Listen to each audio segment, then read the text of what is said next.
ఇద్దరు ఆడవాళ్ల మధ్య జరిగిన సంభాషణ. రాధ: మా పాప చాలా తెలివైంది. సీత: ఏం చేసిందేమిటి అని అడిగింది. రాధ: తన పేరును వెనుక నుంచి కూడా భలేగా చెప్పేస్తుంది అన్నది. సీత: అవునా, ఇంతకీ మీ పాప పేరేంటి అని అడిగింది.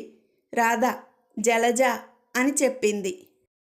ఒక యజమానికి పనివాడికి మధ్య జరిగిన సంభాషణ. యజమాని: ఏ పని చెప్పినా వాయిదా వేస్తున్నావు, ఇంతవరకు ఎక్కడ పని చేశావు అని అడిగాడు. సీను: జడ్జిగారింట్లోనండి అని చెప్పాడు. ఇద్దరు పిల్లల మధ్య జరిగిన సంభాషణ. కిట్టు: ఏంటి బంటి, ప్రపంచ పటంలో ఏదో వెతుకుతున్నట్లున్నావు అని అడిగాడు.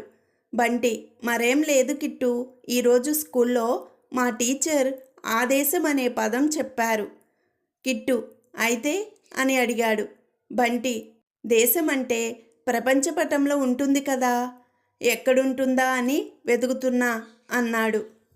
భార్యాభర్తల మధ్య జరిగిన సంభాషణ.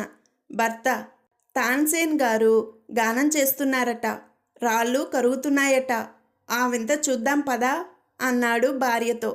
భార్య: ఉండండి, నా రాళ్ళ నెక్లెస్ బీరువాలో పెట్టి వస్తాను అన్నది.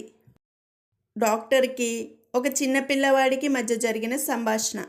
చింటూ: నాకు చీమలను చూస్తే భయమేస్తుంది డాక్టర్ అన్నాడు. డాక్టర్: అవునా, అలా ఎప్పటి నుంచి అనిపిస్తోంది అని అడిగాడు. చింటూ: చీమలు కష్టజీవులు, వాటిని చూసి ఎంతో నేర్చుకోవాలని స్కూల్లో టీచర్ పాఠం చెప్పినప్పటి నుండి అన్నాడు.